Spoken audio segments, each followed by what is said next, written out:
da... Vou melhorar aqui. Você não recebe o Espírito Santo de homens, tá?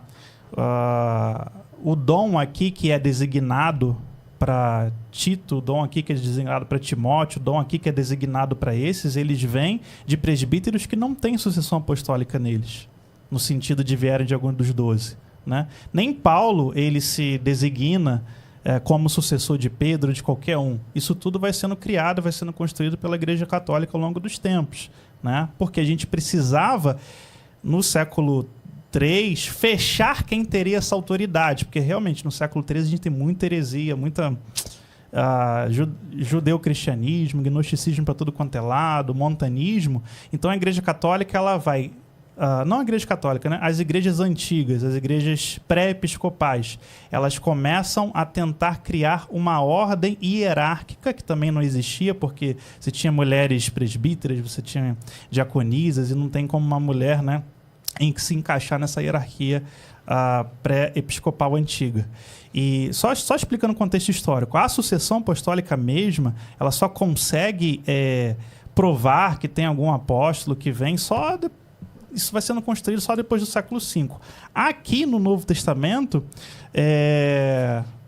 tanto que ele falou de Apolo, tanto que ele falou daqueles outros que eram seguidores de João Batista, quanto que ele está falando aqui do Timóteo e do Tito, é a prática antiga, tá, de imposição de mãos para dons.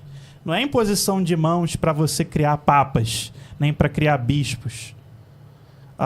Esses presbíteros, Paulo vai falar, né, que o que estava profetizado para Timóteo vem da avó dele, da avó e da mãe. Ou seja, essa autoridade espiritual quem dá não são os apóstolos, não são os presbíteros, é o Espírito Santo que escolhe. Se a gente quiser trabalhar aqui, eu posso citar muitos textos do Novo Testamento que fala dessa autoridade do Espírito Santo e não de um bispo ou de um apóstolo. Porque, assim, os versículos no Novo Testamento, eles falam de democracia, de tomar posições em comum, de votar. A própria palavra eclésia significa, né, uma assembleia democrática. E é o Espírito Santo que distribui dons, tá? O Espírito Santo, ele não coloca um dom especial, igual você está falando, de papado sobre Timóteo, ou de papado sobre Tito, ou de papado sobre Paulo. De maneira nenhuma. Todas as igrejas você vai ter a pessoa que é o diácono, que é o presbítero, que é o apóstolo, que é o profeta, que é o evangelista, que é o mestre. Você tem diversidade de dons. E o que acontece? Os cristãos, eles se reuniam com seus presbíteros, eles oravam, eles impunham as mãos sobre as pessoas e o Espírito Santo escolhia em qual pessoa ia vamos botar assim, ganhar um dom específico. Então o que Paulo está falando lembra que quando os presbíteros oraram, você foi designado para ser um episcopo. Lembra que quando sua avó e sua mãe profetizavam, você foi separado para o ministério no ventre da sua mãe. Isso é quase uma predestinação, né? Lembra que a igreja, né, ela decide as suas questões, mas quem ordena é o Espírito Santo. A grande questão aqui é que o Ariel está trazendo uma visão antiga da Igreja Católica, que talvez nem seja a visão hoje da Igreja Católica, que quem manda na igreja, quem ordena os dons, quem faz tudo, é o Espírito Santo, não são os homens. Não tem uma sucessão apostólica que vai ordenar, que vai distribuir. Imagina o Papa, chefe, cabeça da igreja, sei lá, vamos botar os papas aí do Renascimento. Ele tem o Espírito Santo e está transando com um adolescente, está transando com um sobrinho, está praticando sodomia, e aí esse homem tem o Espírito Santo dentro dele e passa para outro.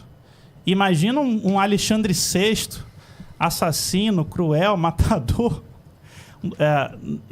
dizer que ele recebeu o Espírito Santo, ele comprou todo o colégio cardinalato, que ele era um dos homens mais ricos da Espanha, e vai comprar todo o colégio cardinalato.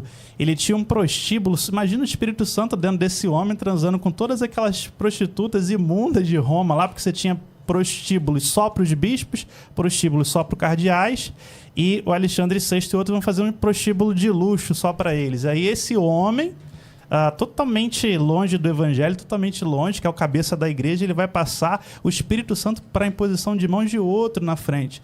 Imagina esses papas que são assassinos, são matadores, são guerreiros, que fazem traições, um papa assassina o outro. Imagina o Espírito Santo passando de um em um, isso é quase blasfêmia, né? Então, você está literalmente dizendo que o Espírito Santo pode atuar em uma pessoa que não está salva, que já perdeu a salvação.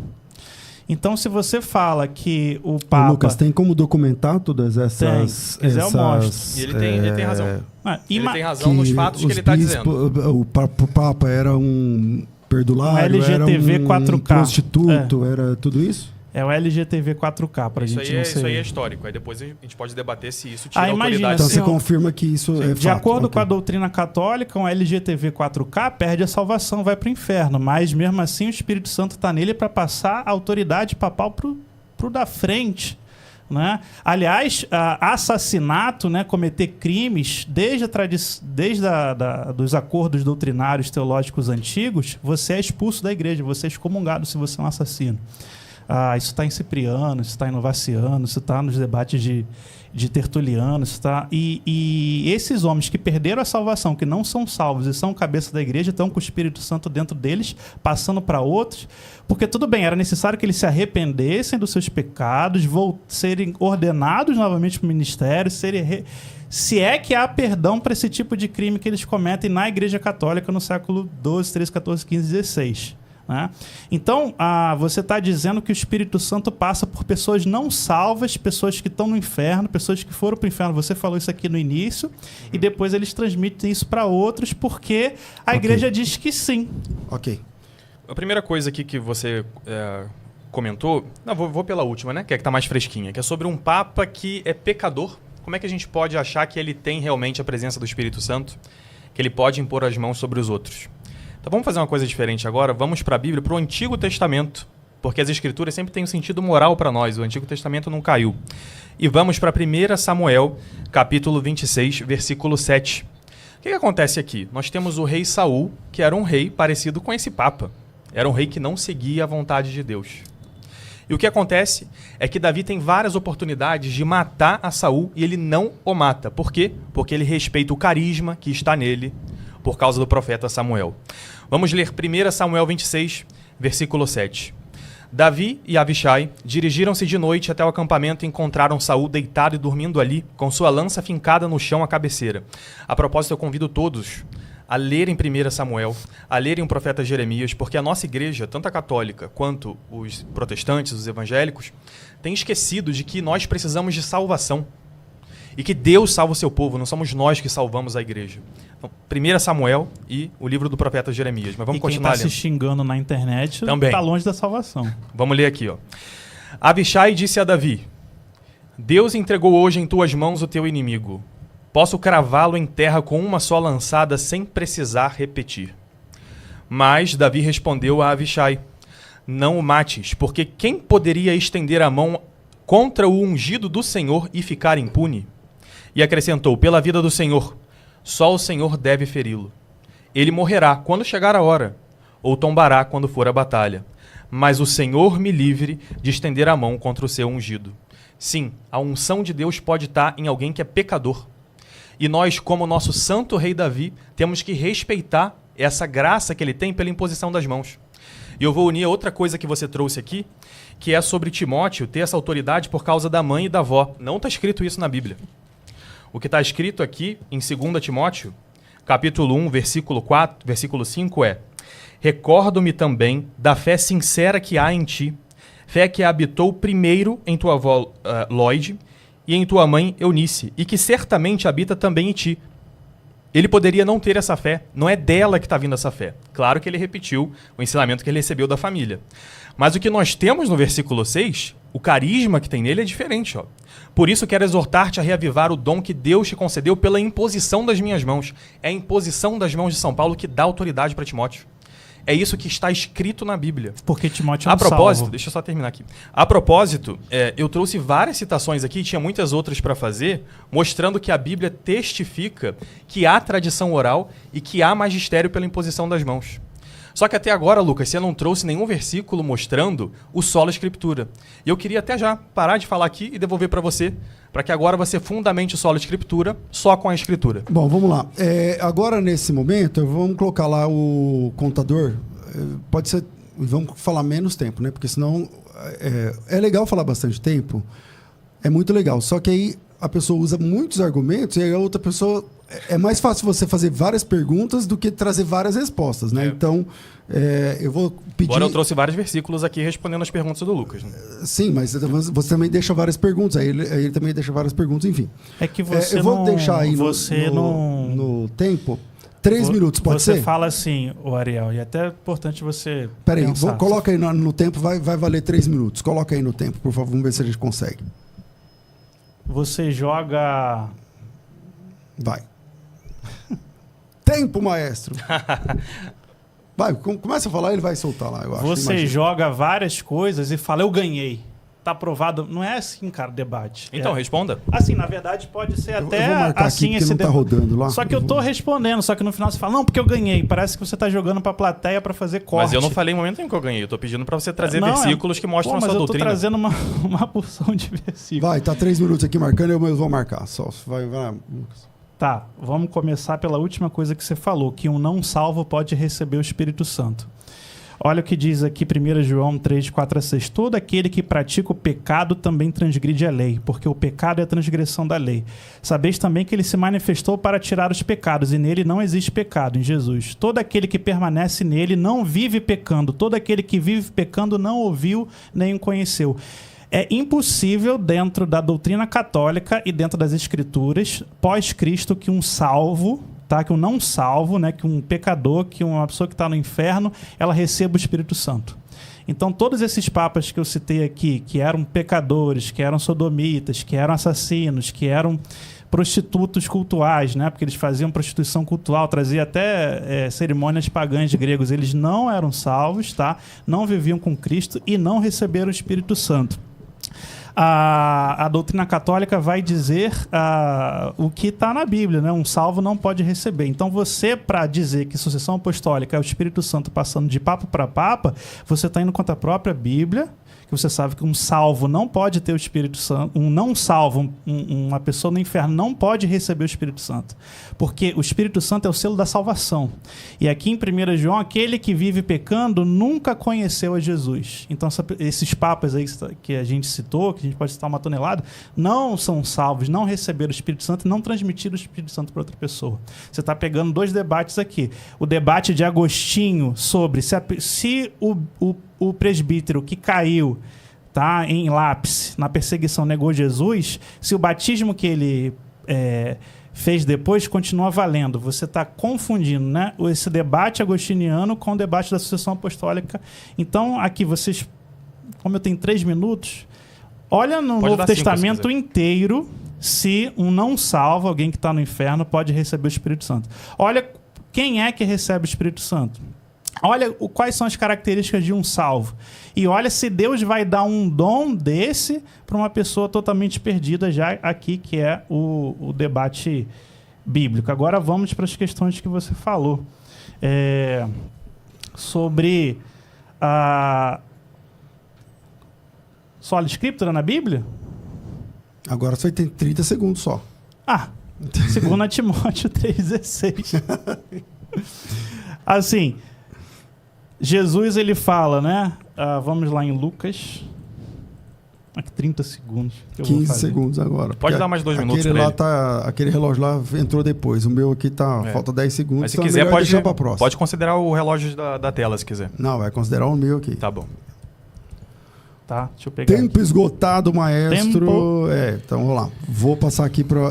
Foi 3 minutos de relógio com você. Digo a verdade, agora, Mateus 5,18. Não, agora quando existir céu e terra. Não, peraí, agora não. Vai funcionar o cronômetro, Varão? Porque eu coloquei pelo meu aqui. Vai? Então solta 3 minutos agora, tá com o Ariel. Bem, primeiro você não respondeu sobre Saul deu tempo. e Tô Davi. contando no meu de novo aqui. Vai. Não, respondi. Você está falando de Antigo Testamento. Caducou o Antigo Testamento? Sim, caducou em Cristo. Isso é doutrina da igreja. Jesus disse que veio cumprir a lei. Ele cumpriu, acabou. Agora em Cristo é uma nova criatura. O Bem, Antigo essa- Testamento essa- não tá mais vamos lá, valendo. você tá- faz Mas isso é tudo doutrina bem. da igreja caducou. faz seus Então 3 minutos. entendemos que a resposta do Lucas então é essa, né? Caducou o Antigo Testamento, não vale o que está escrito aqui. Muito bem. Não é Então que eu não vou vale, trazer- é que tem outro tipo de prevalecência sobre Vamos a lá. igreja. Após Cristo, tudo se Então, faz mas novo. fala os seus 3 minutos. Não, porque você inventa uma coisa que eu eu não falar falei. aqui os- Isso aí é... Deixa pra lá. Vai. Olha só, talvez você queira dizer uma coisa e falou outra. Mas está gravado, depois você pode assistir e conferir se eu estou inventando alguma coisa ou se foi o que você falou. Mas vamos pegar então Mateus 16. Em que Mateus 16, Jesus diz aqui, ó, versículo 17. Bem-aventurado és tu, Simão, filho de Jonas, porque não foi a carne e o sangue que te revelaram isso, mas meu Pai que está nos céus. Ele tem revelação divina. Por isso eu te digo, tu és pedra, sobre essa pedra edificarei a minha igreja, as portas do inferno não prevalecerão contra ela. Eu te darei as chaves do reino dos céus. Tudo que ligares na terra será ligado nos céus, tudo que desligares na terra será desligado nos céus. E aí, logo em seguida, olha só o que acontece. Pedro, né, vamos pular para o versículo 22. Pedro, chamando à parte, começou a censurá-lo. Deus te livre, Senhor, que nunca te aconteça isso. Jesus, porém, voltou-se para Pedro e disse, vai para trás de mim, Satanás, tu és para mim uma pedra de tropeço, pois não pensas de acordo com Deus, mas de acordo com os homens. E São Pedro também, na carta aos Gálatas, comete aquele pecado de segregar os fiéis.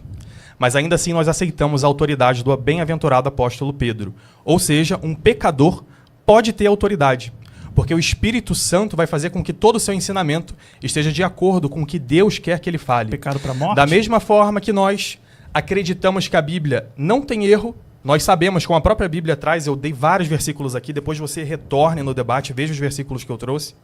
Nós também damos fé que o Espírito Santo conduz o seu magistério, aqueles que receberam a imposição das mãos, e conduz eles para dizerem quais são as escrituras sagradas e quais são as tradições corretas. Agora, uma coisa que me surpreendeu é que nesse tempo que você estava falando, você não trouxe ainda um versículo fundamentando a sola escritura. Você citou 2 Timóteo 14, Vou ter 3 né? minutos aqui para isso. Tudo bem. Você citou 2 Timóteo, que é inclusive um versículo que eu trouxe no início aqui do nosso debate. 2 Timóteo 3:16, exatamente, em que se diz aqui. Toda escritura é divinamente Toda escritura é inspirada. divinamente, exatamente, mas eu quero 3:16. trazer. É o 2 2 Timóteo, eu estava no primeiro aqui. 16. O que é dito aqui é: desde criança conhece as escrituras, elas têm o poder de te comunicar a sabedoria que te conduz à salvação pela fé no Cristo Jesus, como nós católicos também cremos. Toda escritura é inspirada por Deus e útil para ensinar, para argumentar, corrigir, para educar conforme a justiça. Onde aqui está dizendo que só a escritura tem isso? A propósito, se a gente for em 2 Timóteo capítulo 2, tem outro versículo aqui que traz sobre outras coisas que podem trazer para toda boa obra, que é aquela... quem estiver puro dessas faltas será um vaso nobre, santificado, útil ao Senhor e apropriado para toda boa obra.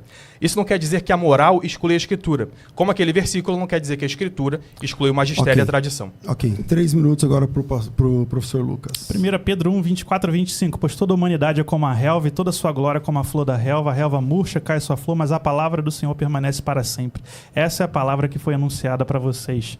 Hebreus 1, 1 a 3. Há muito tempo Deus falou por muitas vezes, de várias maneiras, aos nossos antepassados por meio dos profetas, mas nesses últimos dias falou-nos por meio do Filho, a quem constituiu herdeiro de todas as coisas, por meio de quem fez o universo. O Filho é o resplendor da glória de Deus, a expressão exata do seu ser, sustentado todas as coisas por sua palavra poderosa. Depois de ter realizado a purificação dos pecados, ele se assentou à direita da majestade nas alturas. Os céus declaram a glória de Deus, o firmamento proclama a obra de suas mãos.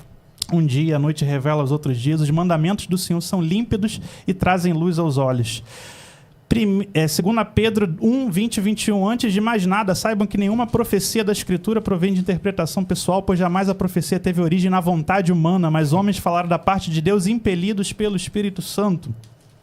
A relva murcha, as flores caem, mas a palavra do nosso Deus permanece para sempre. Sobre salvação, vamos pular. Isso aí, eu acho que, assim, já falei que é só a Escritura, não é esquece tudo. Só fica com a Bíblia. O problema é que isso não tá na a Bíblia é né? superior a tudo. A palavra de Deus é superior a tudo. Toda a Bíblia. Lê o Salmo 119 para você não ver se a palavra de Deus é superior a tudo. Né? Consequentemente, a fé vem se ouvir a mensagem ouvida mediante a palavra de Cristo. Tá? Guardei no coração a tua palavra para não pecar contra ti. E conhecer o amor de Cristo que excede todo conhecimento, para que vocês cheguem todos da plenitude de Deus. Isso é bom, agradável, enfim, são vários. Agora vamos falar sobre salvação. Porque alguém chegar aqui, se dizer católico e dizer que uma pessoa que está no inferno recebe o Espírito Santo, eu acho complicado até para a fé católica, tá?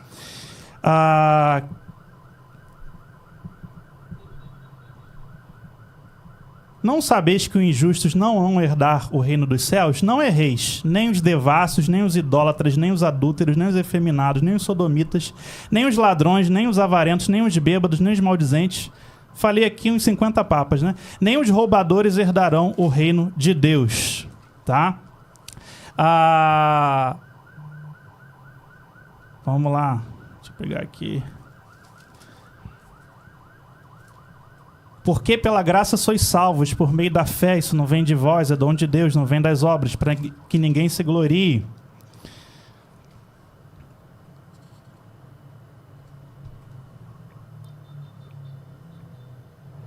Bastante coisa aqui, se eu for ficar falando. E só para terminar, quando Jesus fala, né, tu és Pedro, e sobre esta pedra edificarei a minha igreja, não existe a ideia que Pedro é o sucessor, ou a cabeça, ou quem é a igreja construída.